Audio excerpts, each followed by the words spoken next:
যুক্তরাজ্যের সাধারণ নির্বাচনে নিরঙ্কুশ জয় নিশ্চিত করেছে বিরোধী দল লেবার পার্টি। ভরাডুবি হয়েছে বর্তমান প্রধানমন্ত্রী ঋষি সুনাকের দল কনজারভেটিভ পার্টির।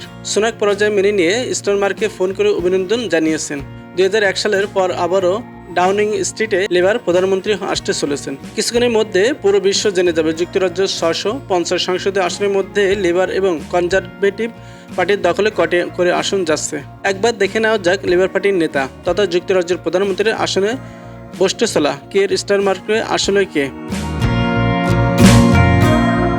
ভোটের মাঠে লেবার পার্টি এমন সাড়া জাগানো সাফল্য না স্যার কেয়ার স্টারমার। 1962 সালে লন্ডনের অক্সফোর্ডে স্টারমারের জন্ম। 61 বছর বয়সে রাজনীতিতে আসার আগে ছিলেন একজন মানবাধিকার আইনজীবী। তিনি পাবলিক প্রসিকিউশন ডিরেক্টর এবং ক্রাউন প্রসিকিউশন সার্ভিসের প্রধান হিসেবে দায়িত্ব পালন করেছেন, যার অর্থ স্টারমার ইংল্যান্ড ও ওয়েলসের সবচেয়ে সিনিয়র প্রসিকিউটর সরকারি কৌশলী ছিলেন। 2014 সালে তাকে নাইট উপাধি দেওয়া হয়েছিল। আইনজীবী হিসাবে বর্ণাঢ্য কর্মজীবনের পর স্টারমার রাজনীতিতে প্রবেশ করেন। সংসদ সদস্য হন 50 বছর বয়সে। তবে রাজনীতি নিয়েই তার বরাবরই আগ্রহ ছিল। যুব অবস্থায় তিনি ছিলেন উগ্র বামপন্থী। পরিবারের 4 সন্তানের মধ্যে স্টারমার বেড়ে ওঠেন দক্ষিণ পূর্ব ইংল্যান্ডের সারেতে। তাকে শ্রমজীবী শ্রেণীর সঙ্গে জীবনের যোগের কথা প্রায়শই বলতে শোনা যায়। তার বাবা একটা কারখানার সরঞ্জাম প্রস্তুতকারক হিসেবে কাজ করতেন এবং মা ছিলেন নার্স।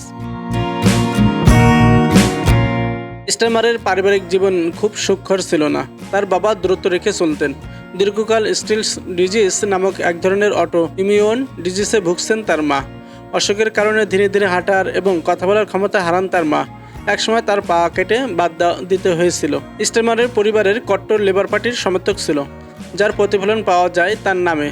স্কটিশ খনি শ্রমিক কিয়ের হাড্ডির নাম অনুসারে তার নাম রাখা হয়েছিল। তিনি লেবার পার্টির প্রথম নেতা ছিলেন। 16 বছর বয়সে লেবার পার্টির স্থানীয় যুব শাখায় যোগ দেন স্টারমার। কিছু সময়ের জন্য তিনি উগ্র বামপন্থী একটি পত্রিকার সম্পাদনাও করেছিলেন। স্টারমার পরিবারের প্রথম সদস্য যিনি শিক্ষা লাভ করতে বিশ্ববিদ্যালয়ে গেছেন। লিডস ও অক্সফোর্ডে আইন নিয়ে পড়াশোনা করেন। তিনি ব্যারিস্টার হিসাবে মানবাধিকার নিয়ে কাজও করেছেন। সেই সময় ক্যারিবিয়ান ও আফ্রিকার দেশগুলোতে মৃত্যুদণ্ড বিলুপ্তির জন্য তিনি কাজ করেন। 2015 সালে স্টারমার প্রথমবার সংসদে যান। লন্ডনে হবার্ন অ্যান্ড সেন্ট প্যানক্রাসের সংসদ সদস্য হিসেবে দায়িত্ব পালন করেছেন।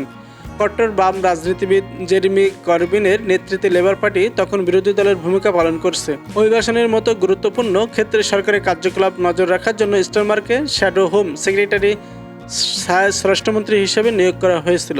স্টারমার একজন বাস্তববাদী মানুষ। যদিও বহু সমালোচকদের মতে তিনি খুব একটা চৌকস নন, বরং তিনি অনেকটা ঝিমিয়ে পড়া একজন রাজনীতিক। গত অক্টোবরে গাজায় ইসরায়েলি অভিযানকে সমর্থন করেছিলেন স্টারমার। তার এই সিদ্ধান্ত অনেক ফিলিস্তিনিপন্থী ভোটারদের ক্ষুব্ধ করেছিল। তিনি একজন দক্ষ ফুটবলার। ক্লাব ফুটবলে আর্সেনালের ভক্ত তিনি। এই রাজনীতিবিদ নিরামিষ ভোজী। তিনি 2007 সালে ভিক্টোরিয়ার সঙ্গে বিবাহ বন্ধনে আবদ্ধ হন এবং তাদের 2টি সন্তান রয়েছে।